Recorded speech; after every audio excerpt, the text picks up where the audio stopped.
Monsieur le Président Directeur Général, Mesdames, Messieurs les chefs de département, Mesdames, Messieurs du corps professoral, Mesdames, Messieurs les étudiants, Mesdames, Messieurs les invités, nous voilà réunis autour d'une réflexion qui nous interpelle, qui nous parle, qui nous attend. Elle est brûlante, mais elle vaut le détour. C'est pourquoi d'ailleurs, j'ai accepté d'en parler aujourd'hui et ici. J'aimerais qu'on s'arrête sur ce générique jeunesse. On en parle beaucoup, mais qu'est-ce que la jeunesse? Qui peut-on considérer être jeune? Selon des spécialistes, la jeunesse est à la fois âge et passage. Ils disent qu'elle constitue un âge de la vie. La question jeunesse et sa problématique ont été très tôt prises en compte ici au Sénégal par les différentes administrations depuis la souveraineté internationale du Sénégal, du président de la République Léopold Senghor au président actuel M. Macky Sall. Le Sénégal a toujours mis en place et exécuté une politique de jeunesse. Avant, on parlait de secrétaire d'État, mais aujourd'hui, on parle de ministère essentiellement réservé au segment jeunesse sénégalaise.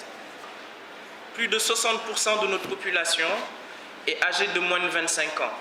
La société sénégalaise a connu une évolution notable dans le fond et la forme, avec l'accélération de l'urbanisation, le développement des technologies de communication, la progression rapide de la démographie.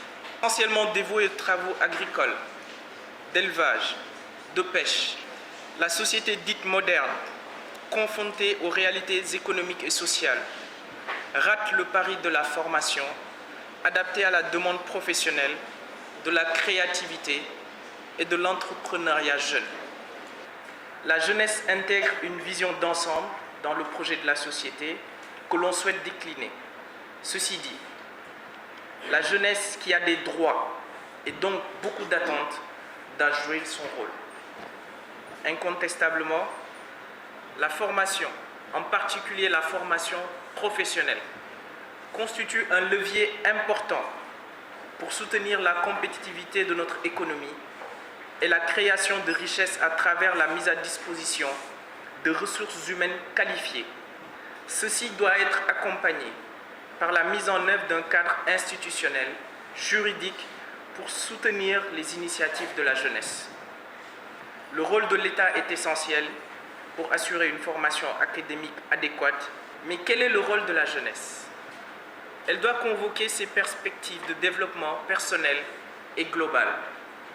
Elle se doit de savoir qu'elle constitue un formidable potentiel de développement, qu'elle a des défis à relever, notamment dans le cadre de l'apprentissage, de la formation et surtout du leadership.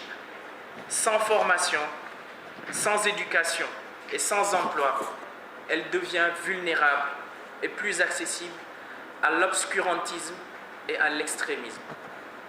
Soyez des consommateurs de savoir.